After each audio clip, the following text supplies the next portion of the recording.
Daddy is one of the most wonderful people I know. He was a devoted husband to Mommy, and is a loving father to me, to Ate Ellen and Ling Ling. I never had the fear of being abandoned, never felt na napapabayaan kami. Because, aside from Daddy's business trips abroad, every day of our childhood hanggang sa aming paglaki, Daddy always came home on time for dinner. Pagdating ng alas 5 o kaya alas 6, he would be at the door of our house, coming home from work. Family man talaga si Daddy. He is also funny, witty, and fun to be around with kasi positive thinker siya eh. At ayaw niya kaming nagwo-worry tungkol sa kahit anumang bagay. And for my part, I never wanted to disappoint Daddy and Mommy.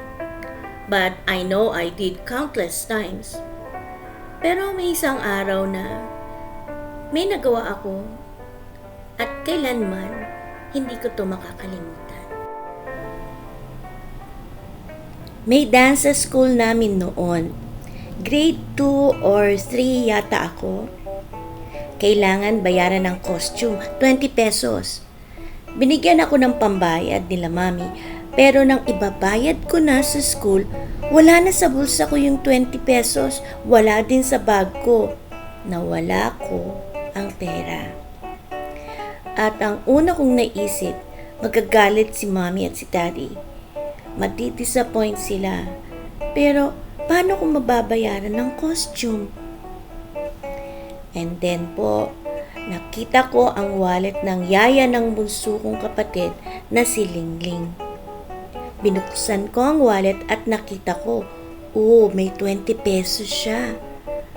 Kaya kinuha ko yung dali-dali at kinabukasan ipinambayad ko. But the whole day, kahit nasa school pa ako, I was worried. Kahit bata pa ako, na sense ko, I would eventually be found out. When I got home, I expected Mommy to confront me or scold me. O akala ko si Yaya ang magtatanong sa akin. No one asked me anything, but somehow I sensed they knew. At pagdating ni Daddy galing sa trabaho, naupo siya sa sala at tinawag ako. Perhaps if he had threatened me to tell the truth, I would have confessed right away. But it would have been out of fear of punishment. Pero sa malumanay at mahinahong boses, tinanong niya ako, Bilingbot, kinuha mo ba ang pera ni Marieta? In his eyes po, I didn't see disappointment. I didn't hear anger in his voice. But in his eyes, I saw love, compassion, even pity. And shame washed over me. At sabi ko, Opo, Daddy, kinuha ko po. And then he asked me, gently, walang galit, bakit mo ginawa yun, Bilinbon?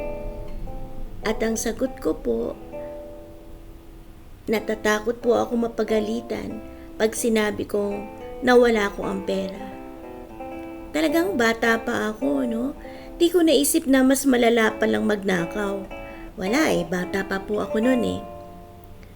And so, si Daddy, he just gently stroked my head and said, Huwag mo nang uulitin yon, masama ang magnakaw.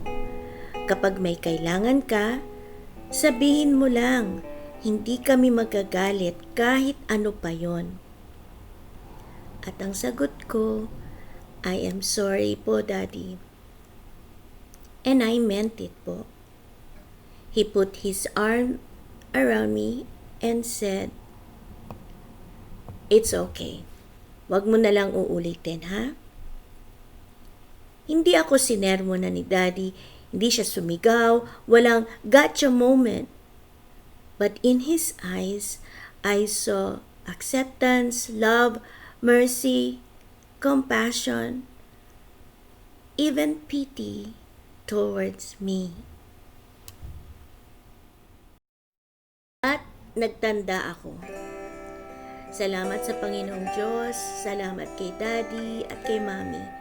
Dahil hindi man ako perfecto, I'm far from perfect. Everyone knows that, it's very obvious. Dahil po sa incident na yan, hindi ko ginawang karirang magnakaw. Now, this video would take hours if I told you all the stories of how wonderful a father Daddy has been and is to me, Ate Ellen and Lynn. Number one of Daddy's favorite songs is Turn Your Eyes Upon Jesus. Kanta raw nila ito nung bata pa sila ng kanyang mga kapatid at magpipinsan habang nag-a-attend ng Sunday school. The Bible says, God's kindness leads to repentance. It also says, God demonstrates His love for us in this, while we were still sinners, Christ died for us. Kaya mabuting tatay si Daddy dahil alam niya na mahal siya hindi lamang nila mamang o papang o ng aming pamilya, pero higit sa lahat, mahal siya ng Father God at ng Lord Jesus Christ. He is now 96 years old. Pero every time we ask him how he is doing, his answer is always the same. Nothing to worry, Bilimbot. Everything is okay. Everything is okay. Dad, thank you very much po for everything you have done for us, you have given us. Salamat po, Daddy.